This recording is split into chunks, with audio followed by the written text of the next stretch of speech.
Hey guys, what's going on? Look, sitting hour. I'm finally back Look who finally decided to show up. again. Yeah, so my phone died, and so I took a couple weeks to fix it. So missed out on all of those reviews I talked about for October. What didn't do any of that. Missed 4 episodes of Titans, but I'm back. Um, yeah, what happens in Titans since last time? I think we had the one with we had the one where Dr. Light died, and then Jason, at the very end of it, Jason fell from the, the window washing platform. I don't know what that's called. That was a good episode. And then the one after that, was that another flashback episode? I can't remember. And then there was the Superboy episode. And at the end of that episode, he catches Jason. And then the one right after that was that was the one. I can't remember. I don't remember. Whatever. And then yeah, but I think the last episode before this one. Today we're looking at episode 9, but I think episode 8 was the one with the final flashback episode where Jericho dies. Anyway, I wanted to talk about that just briefly, because there is precedent in the comics where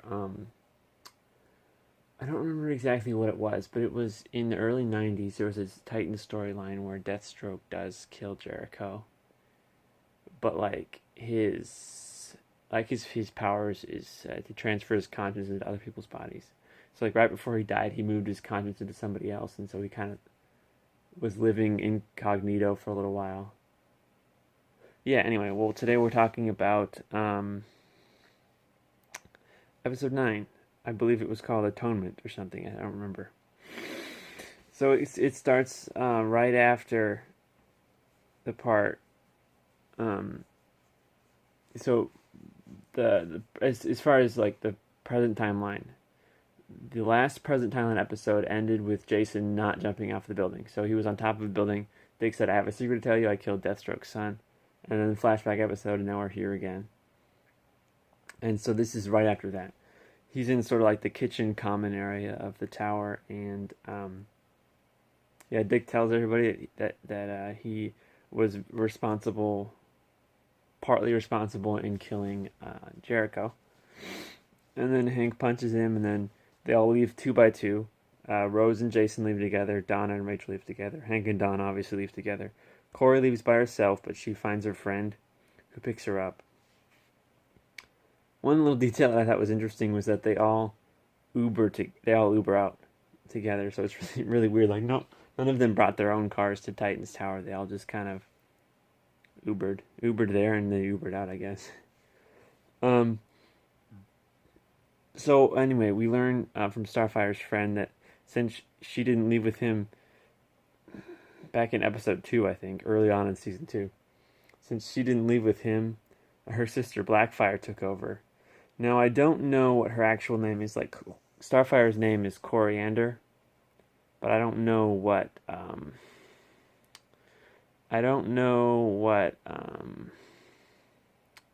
Blackfire's name is. It's something like Coriander. It's something similar to that, but I don't know. They never use it. They just call it Blackfire, which is a little weird.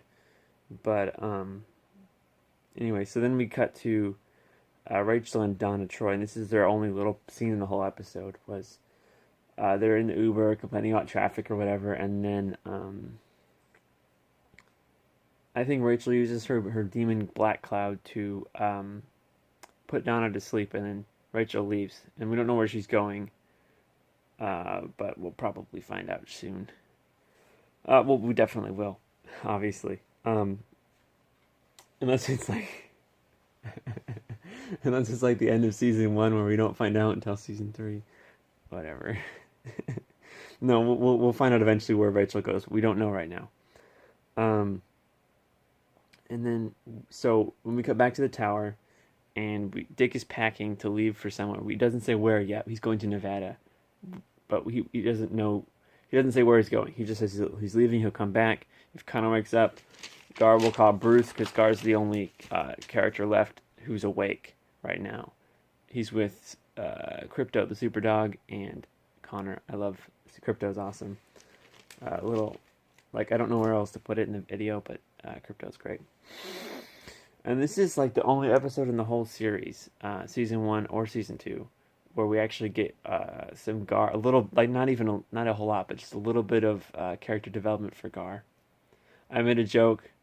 I don't think it was in any of the videos, but kind of like a joke about season 1 was that Gar was kind of like the Hawkeye of the Titans. He's just kind of there and doesn't really do anything, like as far as like character development wise. Anyway, speaking of that, we go into the montage where he just goes around doing chores. So he makes coffee, he does the blender, he does training.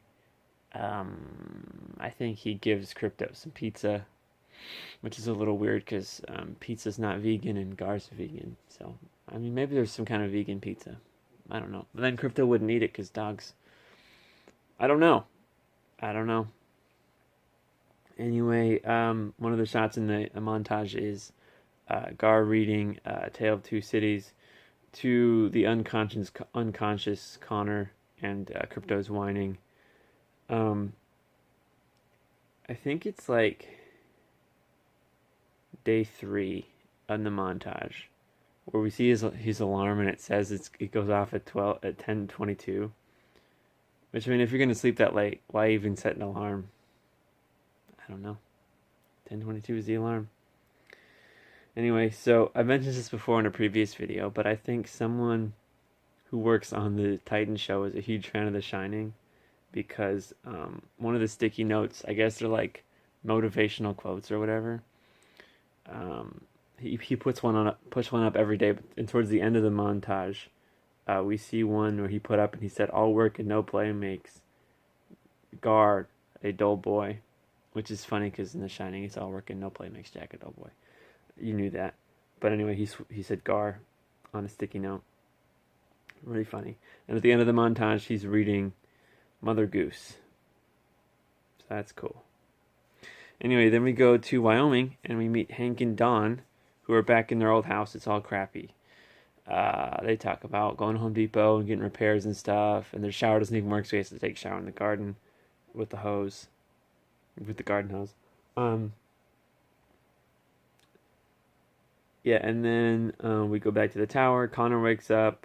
This is the first time, I think, other than like the little titles, like the subtitles where like it shows an establishing shot and it tells you where you are.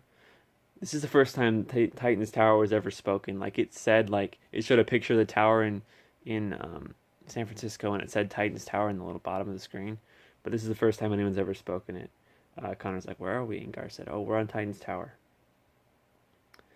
And so back to Starfire and her dude. I don't know what the dude's called.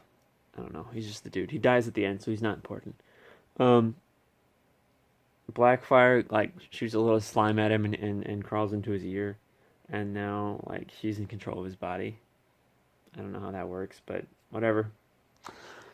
And then we get to the scene with Superboy in the training room. He breaks the punching bag. Kind of a comical scene. We get a little more exposition. Gar's explaining the Titans to Connor. So on and so forth. And then we go to the bar, the karaoke bar, with Hank and Dawn.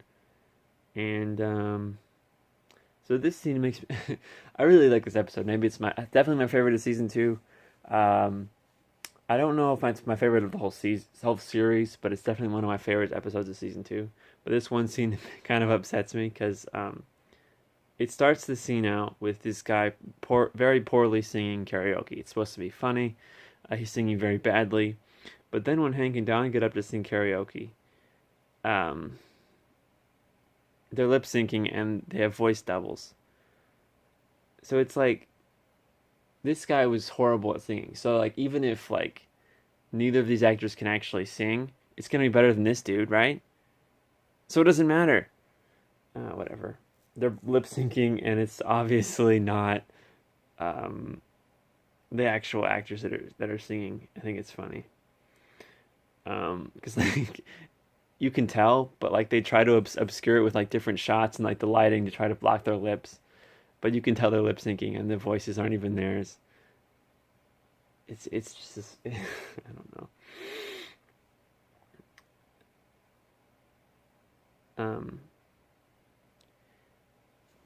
Anyway, so right after that shot, they're like making out in the parking lot because I guess bad lip syncing is hot in Wyoming. Anyway, Ellis' sister. So Ellis was the kid that Dr. Light blew up in episode 2, I believe, of season 2. And his sister shows up, and I have a hard time with this person. Either she's a really good actor and she's being like scary on purpose, or she's a really bad actor and she's just accidentally becomes scary. This is scary. Like her face doesn't move. She's just like, I don't remember any of her lines, but she's just like stone cold the whole time. No facial muscles of any kind. She's just completely still. And she like threatens them. She's like, "I'm gonna make your life a living hell because you killed my brother." Blah blah blah blah blah. It's weird because it almost seems like it's part of Deathstroke's plan, but it's obviously not. But it seems like has some kind of supervillain motives, but it's just, as far as I know, it's just this dude's sister. So that's really weird. And then we get to the scene with Connor and Gar are playing video games, and Gar dies in the not in the show, but in the video game, his character dies. And then so we cut to, well, we don't cut to, the camera kind of shows Connor just kind of like he beats the level, and Gar's like, "Whoa, no one ever beat that boss before," which I don't know if he's talking about none of the Titans ever beaten the boss before, or no one, period. Because that's not how video games work. Like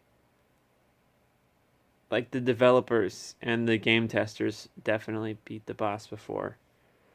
So I don't know what that means. He literally says no one has ever beaten that boss before. So I don't know. I don't know what that means.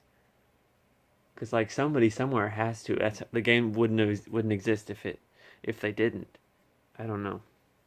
Anyway, because so Connor beats the boss, and he's like, I don't know. It's just my inner being just told me how to do it, and then I just knew how to do it.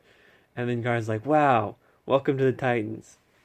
So I guess that's all you have to do to join the Teen Titans. Join the Titans is just beat a video game. Anyway, I'm being super satiric, super cynical, but like I really did enjoy this episode. It's just super late, and I don't know. Anyway, Dick is in Nevada, Kane, Nevada. I don't know if Kane's a city a real city in Nevada. I don't know. Anyway, so Dick goes, knocks on the door. It's I don't know her name, but it's Miss Wilson, Slade Wilson's wife. And he's like, "I need to come in here, please. I have something very important to tell you." She opens the door. So later on, it's revealed that Deathstroke was planning on meeting Dick there, which means that Mrs. Wilson was in on it the whole time. So yeah, she's just kind of playing coy. Is that the right term? I don't know. I don't know if playing coy is the right term, but she's just pretending like she doesn't know who Dick is, just to kind of lure him on. Anyway, she's like, "I can't forgive you, but go in there and you'll find someone who did, who will." And it's Deathstroke sitting on the chair watching some old black and white movie. And Deathstroke basically said, "I won. Your punishment, no, your sentence for killing Jericho." No, he didn't even kill Jericho. Deathstroke killed Jericho. Well, whatever. For killing Jericho is to live alone, and if you ever get your Titans team back together, even for a weekend, I'll kill every last one of you. So, yeah, Dick's upset, so he leaves, and then we go back to, so then, Gar and Connor. Gar and Connor, they're in the city, and They're just talking about being like, so we're gonna save the day, and like this guy's getting arrested, and he's like, oh no, help me, they're hurting me. No one's ever gonna get, no one, they don't, no one says that when they're getting arrested. Anyway, so Gar Connor misunderstands this, and he starts attacking the police. And then like it's a super CGI fight. Like there's one scene where he rips off the car door and he like throws like a frisbee, and it's like a terrible CGI. There's one where Crypto jumps on top of a police officer, knocking him over. Awful CGI. And then there's one at the end. At the end of the scene, I'm trying. There's a car blows up. I don't remember how it blows up. I don't know if he punches it or maybe he throws something at it or something. I don't know. But anyway, Gar runs away, leaving Superboy Connor just to kind of deal with it, I guess, himself.